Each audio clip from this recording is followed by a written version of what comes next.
Audio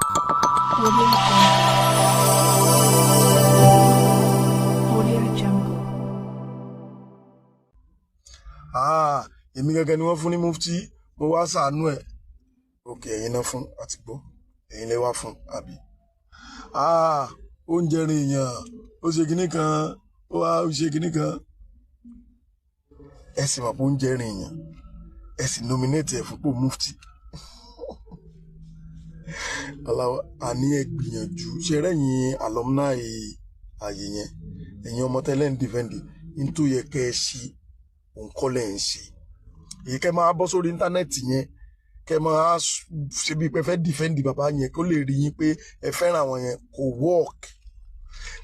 òun expose yín the more ní tó yẹ kẹ́ ẹ ṣe ni pé ẹ pera yín jọ nínú alumni group yín ẹ pera yín jọ kẹ́ ẹ wá wò pé kí ni solution tẹ́ ẹ lè ṣe láti fi ran bàbá yìí lọ́wọ́ because he is not getting sometimes he will get it right and some other times he will get it so many times he will get it wrong. Nǹkan ń ṣe wọ́n ní ìdí ìtọ́jú tó péye ẹ tọ́jú wọn tẹ́ ẹ bá ṣe bẹ́ẹ̀ wọ́n ó padà tú àyè yẹn kákan tó kú láyé òdodo mo sọ fún yín yẹn n tá à ń fọ́ sí là ń sọ yẹn n tá à ń fọ́ sí wọn là ń sọ yẹn kí ọlọ́run ọba lè kí ọlá kó ṣe ní ọrùn fún yín mo wá rí ọmọ kan ọmọ kékeré lọmọ yẹn bọ̀ ó ní ìgbéraga gan ọmọ kékeré báyìí ni ó náà kọrùn gbòòrò wọn lòun náà jogún mọ́ṣáláṣí bí bàbá ẹ̀ ti kú wọn lòun náà jogún mọ́ṣáláṣí lábẹ́ wọn kírun fáwọn èèyàn ń pè ní ìmáàmù kìíní kan ṣá ọ̀rẹ́ mi kan ló sẹ̀ǹdẹ̀ sí mi lánàá ẹ jájọ wo fídíò ẹ̀. pé mo pe mọ̀lánà wípé onílara ni wọ́n kìíní kan àkọ́kọ́ náà ara ta ló ń là àfáàtẹ́ ń gbèjà yìí ṣó dáa fún jùmùdírù lọ ni ní gbogbo ọ̀nà ṣó dáa fún jùmùdírù mọ́kàzì lọ ni. ọmọ tí mò ń sọ lẹ orí fídíò ẹ̀ àkọ́kọ́ náà máa rọ àfà Abdullahi Salman Al-Adabi pé irú àwọn ọmọ báyìí ẹ ní láti máa dárò wọn lóhùn eléyìí àbígbẹ̀yìn màmá mi jùlọ lọ́jọ́ orí ẹni tí màmá mi bí last ó jùlọ tòmí àwọn àti first born mi wọ́n jọ jẹ́gbẹ́ mi ṣàwádà ó mind you first born mi ó fẹ́ ṣe wedding next month April so gbogbo yìí mú kọ́ mọ́ ń wò yín bẹ́ẹ̀ ṣe máa ń ṣe wọ́n ran ẹgbẹ́ ohun tó sọ ó ti sọ̀rọ̀ sẹ́yìn o àbá yìí ó ṣàǹfẹ́nu àbùkù sọ̀rọ̀ mọ́ tèmi kọ́ọ̀tì bẹ̀ dànù ni o wà ní só dáa fún jù lọ tí ẹ̀rí tẹ́ bá ti ní ẹnu àbùkù lẹ́fì máa sọ̀rọ̀ sí mufti àwa náà máa fàbùkù kà fà yín ó dẹ̀ máa níyín lára àbùkù tẹ́ bá fi ń kan mufti àwọn èèyàn mọ̀ ní gbòòrò pé bàbá yìí ò tọ́ sábùkù yìí ara búlẹ̀ yín ṣe òdodo làwọn máa sọ só dáa fún ju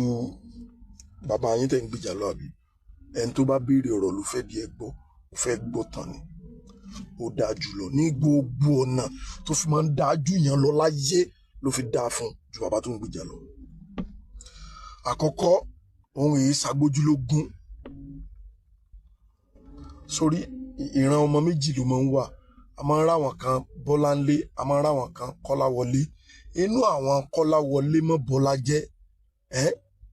òun ni mufti wà tó bá wá rí mufti ó wà á rí gbogbo àwọn ẹbí tí wọn ló ṣùgbọ́n wọn lẹ́nìkan sẹ́yìn wọn mọ́ ẹnìkan kan àkọ́kọ́ tó fi jọ́gà nìyẹn ọ̀nà bá wà wọ́n so ẹbí pọ̀ wọ́n so ẹbí mọ́ra wọn.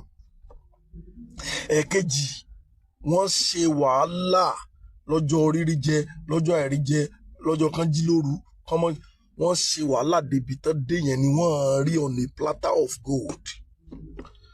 ẹ má ṣe wàhálà kó tó dépò kan yóò mọ bípò yẹn ṣe rí torí pé bàbá àti yín yóò ṣe wàhálà tán fi débi tán dé yẹn lẹ́nu wọn fi ń yọ káláwọn náà dààmú ní ó rí gbogbo àwọn èèyàn tó ṣe wàhálà láyé kan tó débi tán dé orí bọ́ sí ń sọ̀rọ̀ mufti ni pé ẹni yìí wàláì èèyàn ni ọlọ́run ló ń dún lára mufti kò ń ṣoògùn wàláì kò ń ṣoògùn oògùn ò lè jẹ́ tó bẹ́ẹ̀ yẹn tó oògùn bá jẹ́ tó bẹ́ẹ̀ yẹn àwọn tó gbóògùn yẹn fún mufti máa ti máa pariwo pé àní òlò tó báyìí bá a gbé nǹkan wa padà wọn ò ti máa sọ ọlọ́run ló ní orí bẹ́ẹ̀ ọlọ́run ní kò rọrùn já mọ́ gbọ́ òsì ọ̀rọ̀ tó ń sọ lọ ọmọ bíbí bọ̀ yìí. gbogbo ọ̀nà ni mo sọ tó dáa fún ju Mudiru Markazi lọ ni. torí wọ́n sọ pé wọ́n lára ẹ̀ ní wọ́n ṣe kinní kan ní ṣé lè kéwò ẹ̀ ju Markazi lọ ni. àyè tó jókòó sí yẹn ṣó ju Markazi lọ ni.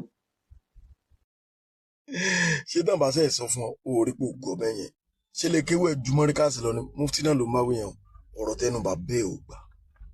òun ló ń sọ yẹn bàbá ẹ̀ ó lè mọ́ ju mufti lọ lọ́jọ́ orí bàbá tó bí ẹ̀ tàbí kó gba change díẹ̀ lọ́wọ́ bàbá tó ń gbìjà yí ọdún 3 ló wà láàrin òun àti mufti. ó ò ní làákàyè lórí ni ó fẹ́ gbọ́tàn ilé kéwu rẹ̀ sójú Markazi lọ ni àdúpẹ́ o òun ló sá ní nǹkan ẹ̀ kì í sá àṣàjọ ni òun ló sá da nǹkan ẹ̀ lẹ̀ kì í sá sí àjọ ni kò sì jogún ẹ̀ òun ló ní nǹkan ẹ̀ bàbá tí wọ́n sọ̀pọ̀tì yẹn jogún bẹ̀ ni àwọn nìkan kọ́ náà ní àwọn 23 ìrànjọ níbẹ̀ yẹn tó bá mọ̀ kó tètè lọ mọ̀ 23 gan kọ́ tó láwọn ìyàwó náà wà ń bẹ̀ àwọn 23 náà jọ níbẹ̀ yẹn inú ẹ̀ bù inú ẹ̀ ò bù a máa gbóṣì tó ń sọ̀rọ̀ ó fẹ́ gbọ́ tán ni wàá dẹ̀ gbọ́. ọmọ nílé ọmọ kì í sọmọ ọmọ nílé kéwò ẹ̀ jẹ́ fún Markazi. wọ́n lára ta ni.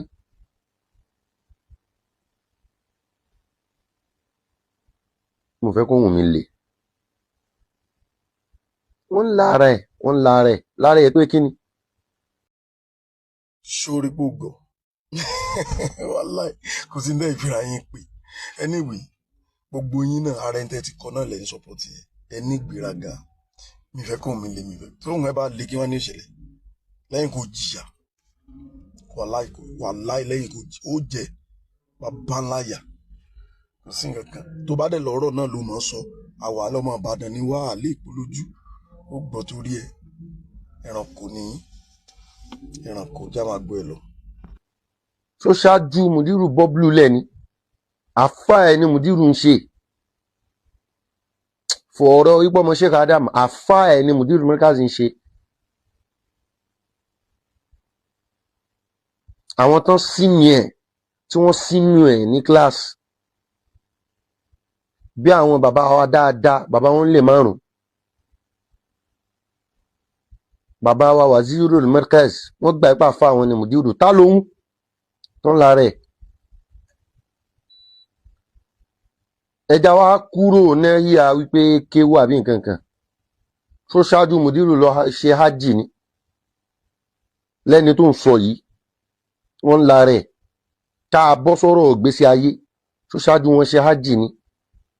tó ṣáájú wọn lo mọ́tò ni.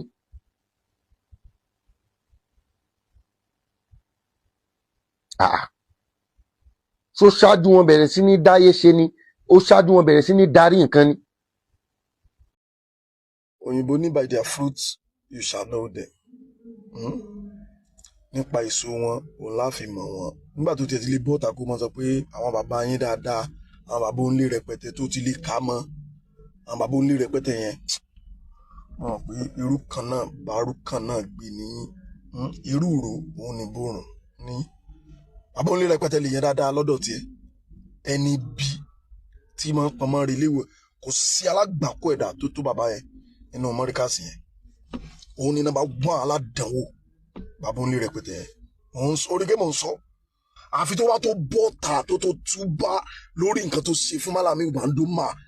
àáfà ọba Ṣọlágbẹrú ní máa tó rí léèyàn rí kò ń ṣèyàn rí olórí ibú ẹ̀dá ní gbogbo yín olórí ibú ẹ̀dá òní ó ní tí mo fẹ́ gbọ́n bí ọ̀rọ̀ ẹ o jẹ́ mọ́ gbọ́ ẹ lọ ó níbi kan tí mo fẹ́ lò ń bẹ̀. ipe yẹn ń darí nǹkan tó ṣáájú Maulana Mudiru Markazi bẹ̀rẹ̀ sí ní darí nǹkan ni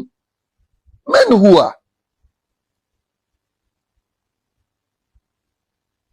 wọ́n lára ta ni.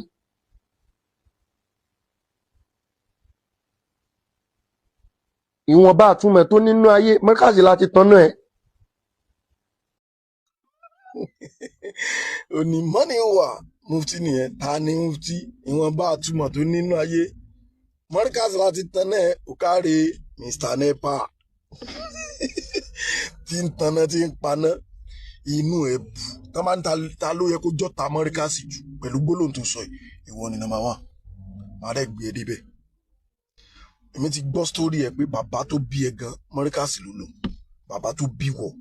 Mọ́ríkàsì ló lò. So bàbá ẹ lè jẹ́ bí àbúrò lẹ́yìn àwọn mufti tàbí kánjọ wà ní sàwáwù tàbí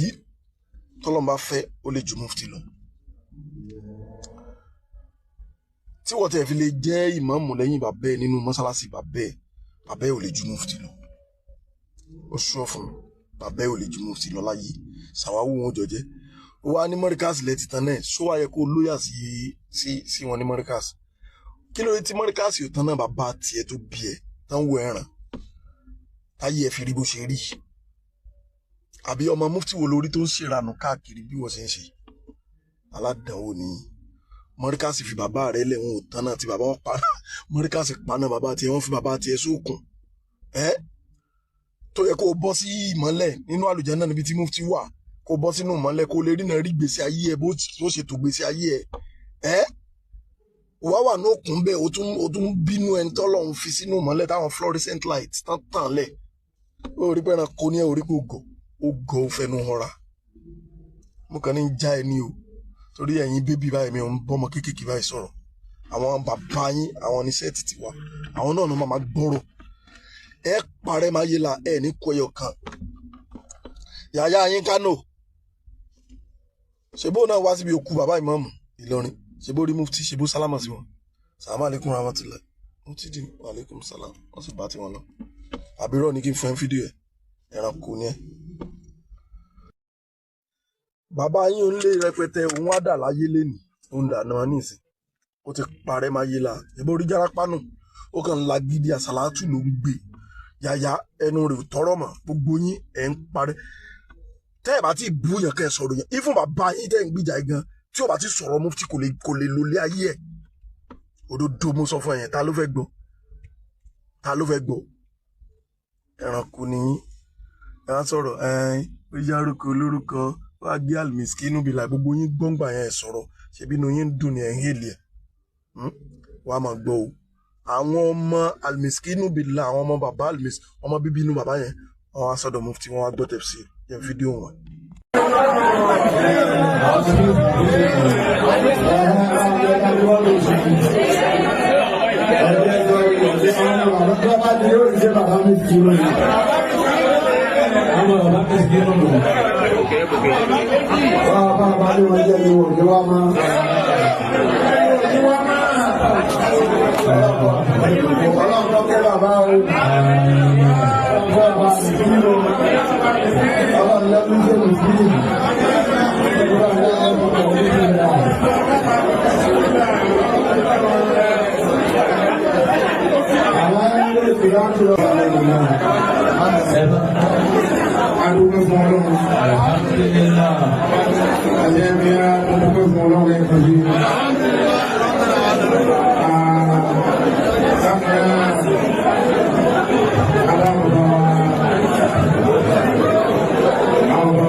Ananda ọdún ọ̀la ọlọ́dún tó dáa jù nínú. بسم الله الرحمن الرحيم اللهم اجعلنا ولا يوم عام سلامه وموصله سلامه وآخره نجاها وآتنا خيرا وخير ما فيه وقنا شره وشر ما فيه وقنا من المآوي في أمنا ومن الأوائل في يسرا اللهم إنا نسألك العفو والعافية والتوفيق ولا حول ولا قوة إلا بالله أبدا ملينا عليكم حديث عليكم بالمؤمنين رؤوف رحيم حدثنا الله رب العرش لا إله إلا هو عليه توكلت وهو رب العرش العظيم بسم الله الرحمن الرحيم إلى في قريش إلى في مولد الشتاء والصيف فليعبدوا رب هذا الليل الذي أطعمهم من جوع وآمنهم من الخوف ولا حول إلا بالله. ṣé wọn náà ti rí bẹ́ẹ̀ kí wá sí àwọn ọmọ alimiskinu bíi baba alimiskinu bíi láì nìkan o àtọmọ ẹ̀gbọ́n tiwọn àtọmọ àbúrò àtọmọ ojúlùmọ̀ àtọmọ ọ̀rẹ́ everybody wá pé sínú ilé wọn àtàwọn ọmọ bàbá wọn àtàwọn ọmọ ìyá wọn everybody pé mo sọ fún yín pé fẹ́ fi tí àfààyàn gbọ́rọ̀ bóyá àwọn náà sọ fààyàn káwọn náà kẹ́bi wọn jọba wọn kájọ rí gbogbo wọn pọ̀ báwọn ẹmọ ẹni tí ò dáa ẹ̀ka ń wá wàhálà ni ẹ̀yin náà míyàn tí ò dáa ìjọ tó bá tún sorí burúkú ẹgbà ọ̀nà bíi iwájú ibi táwa wà wàá ló wà tó bẹ́ẹ̀ èèyàn mọ̀ràn kíran.